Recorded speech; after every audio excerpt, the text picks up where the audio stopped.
Olá, nós estamos em dezembro, hoje precisamente é dia 26 de dezembro e eu já deveria ter feito esse vídeo antes, mas eu fiquei me enrolando como vocês sabem que eu faço quase sempre.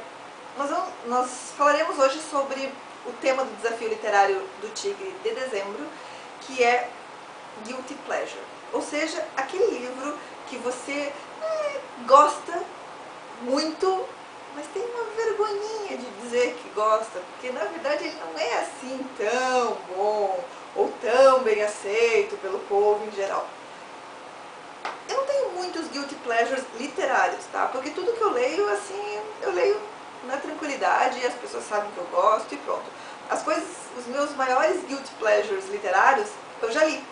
Não tem nada assim que eu gostaria de ler e, sabe, mas tem uma vergonha, assim, não consigo pensar em nada no momento.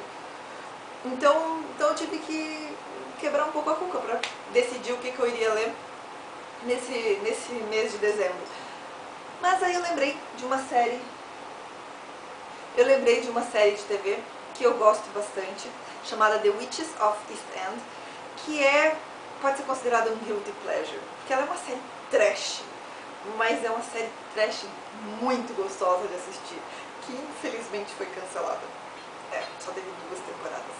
E ela é baseada numa série de livros, que eu descobri só recentemente também, só nos últimos episódios, que estavam sendo traduzidos para o Brasil e tal. Então eu resolvi pegar os livros para ler e falei, olha, já que eu gosto da série, provavelmente eu vou gostar dos livros também, então vamos nessa.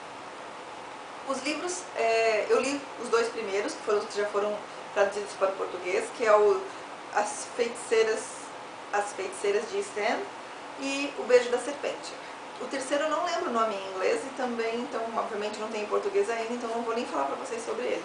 E eu, na verdade, não sei nem se eu vou ler esse terceiro, porque os 2 primeiros eu li assim, ó, com muita garra, ânimo, determinação, porque, sei lá, realmente foi uma leitura gostosa no início. Mas ao final do segundo eu já estava tão incomodada com a história, tão incomodada com a leitura. O que você está fazendo? É minha gata. Estava tão incomodada com a leitura que, assim, eu terminei por obrigação quase, não foi com muito prazer não. E assim, qual é a história? A história é bem simples, só que, não, na verdade a história não é tão simples. A história, ela tem um plot bem interessante, bem intrincado, mas ela é colocada de uma forma tão simples que chega a ser tola, sabe? Eu falo muito sobre isso, assim, eu sou um pouco chata quando eu tô lendo alguma coisa, assim, bem chata. Um pouco é um exagero, né? Eu sou bem chata. Mas o que acontece? Vocês já leram fanfiction?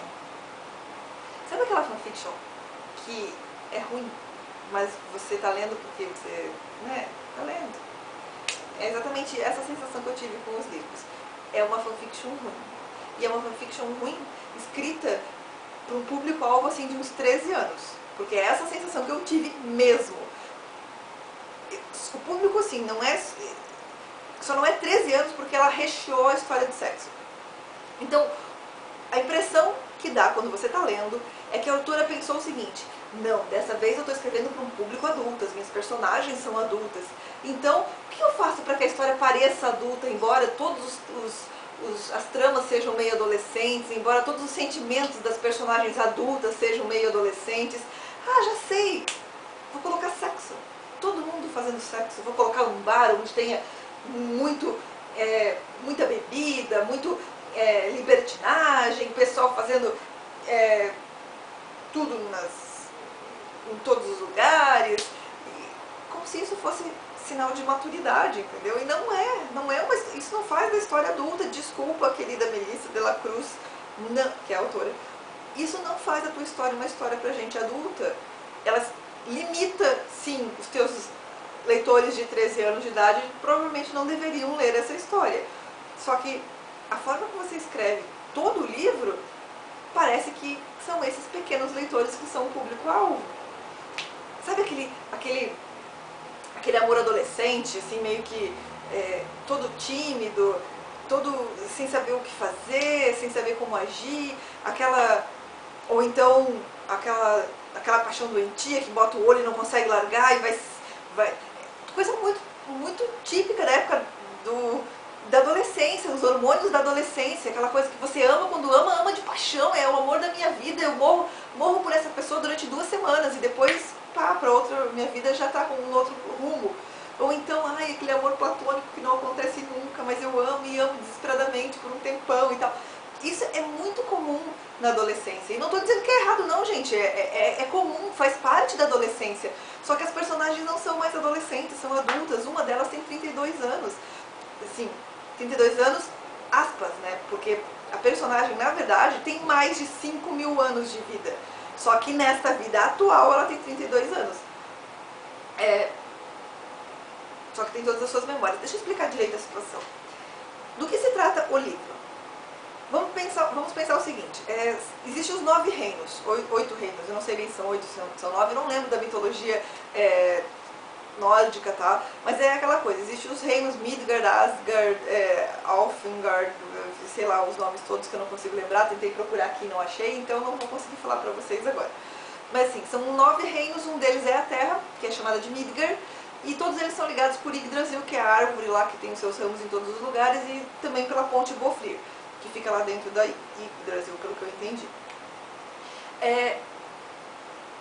Esses habitantes desses reinos, todos de vez em quando vinham aqui para a Terra, eram considerados deuses aqui na Terra, faziam grandes coisas, tinham grandes poderes. Só que houve um problema, mais ou menos 5.000 anos atrás, a ponte Bofrir foi explodida.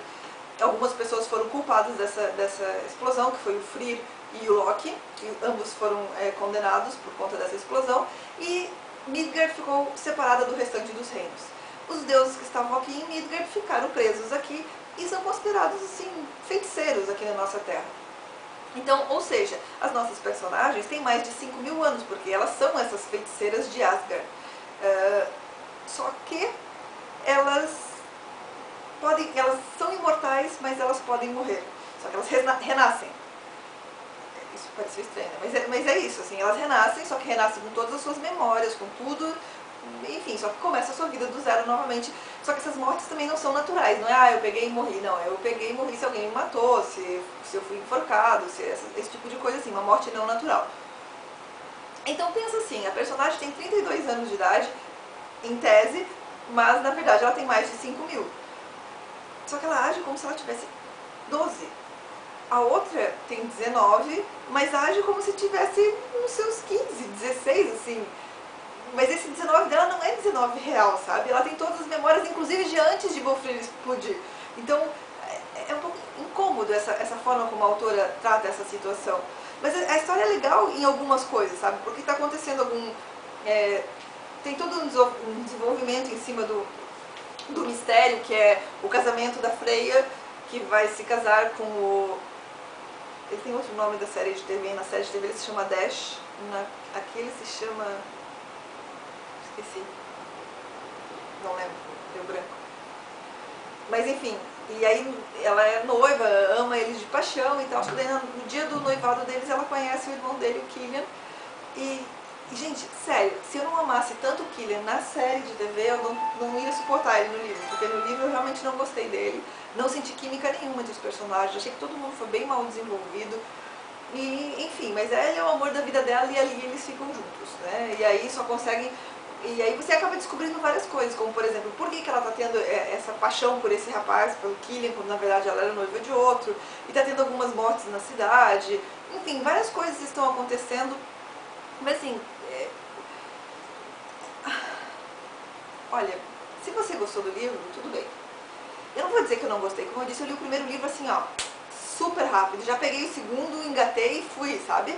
Só que o segundo já me deixou mais incomodada, já era bem mais distante em questão dos personagens em relação à série, então eu já não tinha mais aquele carinho que eu tive enquanto li o primeiro livro.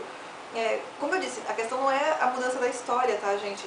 O problema é a escrita da autora, é a forma como ela colocou, é o fato dela vender a história como uma história adulta, quando na verdade a história é uma história totalmente adolescente. E eu acho que isso... E assim, e não é porque a história adolescente é mal escrita, não é isso. Tem gente que escreve umas histórias para adolescentes muito boas, só que não ela. A história dela não é bem escrita, ela se perde. É uma fanfiction ruim.